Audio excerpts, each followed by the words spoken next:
Bismillahirrahmanirrahim. Today, the topic of my speech is our education system and upcoming future. इल्म में इज्जत भी है, दौलत भी है, शोहरत भी है. इल्म में इज्जत भी है, दौलत भी है, शोहरत भी है. एक मुश्किल है कि हाथ आता नहीं अपना सुराग.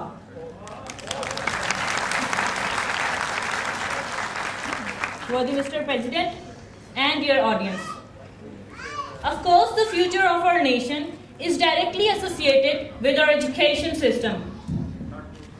It's the only production which can hold the hand of the drowning ship. Our education system could be the only responsible for all this mess and abhorrence. Once a poet said, "Tingle, mingle, piece of brick. Nations certain thin and thick. Nations built by systems power. Twinkle, twinkle, little stars. Kids are nation future born. Single droplet building ponds." Dear audience, today I am going to illustrate and highlight the main and the only bone of contention for our future structure. And it is the education system of our dearest homeland. Worthy Mr. President, we have three education systems running parallel at the same time in our country. Number one, governmental system of education. Number two, private system of education. And number three, religious system of education. And all of them are badly damaging the construction blocks of our nation. First of all, the governmental administration is just a bunch of idle crooks that simply don't do their jobs at all. It's been a long time when we heard around the anthem of Pakistan.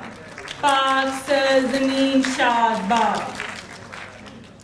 Mr. President, the other one, the private school system, is merely no system indeed and at all. You have 11 schools in one street running different syllabuses. What will they make of? What we can expect from them? If one is teaching the Australian schooling and other is impressed by the British consul? What if one is showing his affiliation with Oxford and other with American education system? How can we justify our position? How our children will know who they really are? How can we stand as a nation? If we are doing so, only the religious system of education is still firmly established. But with a sorrow, and a lot of sorrow, I would like to affirm that they still don't believe in the evolution of life, in the reach to moon, in the advancement in science, and even in the round shape of the planet Earth.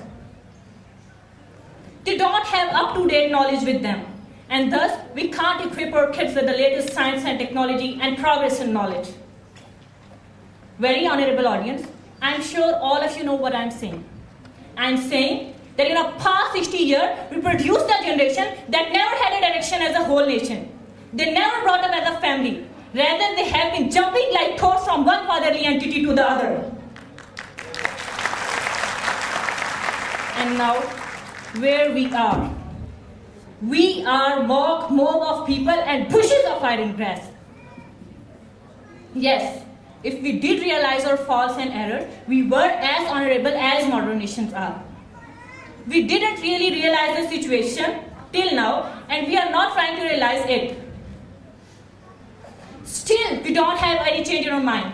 Still, our education system is same. No path, no direction, no way, no plan. Oh my God, what are we doing here? Once the poet said, "If you want to read like a free man on earth, if you want to read like a free man on earth, live like a point on the line of birth, read like a brain full of wisdom of time, read like a bird, make broods like a rhythm." History is the witness of the dark ages of the European countries. Not only the European countries, but our own Asia.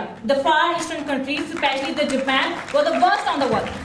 But today, Japan is number one on the world for its ethics and moral values. How? The question is how? And the answer is very simple. They are giving perfect education system to few of their past generation, and now their present is very well established with good peace and calmness. The average age of Japanese is above than 70 years. Yes, above than 70 years in this modern world of today. And we Pakistanis have only 45 years average age of a citizen. Can anyone justify this difference with only a religious tool? Never. The acceptance of modern children in the world has to be adopted. Sunlight is inevitable at all. At the end, I would like to add that it's only the education system that can make us a nation.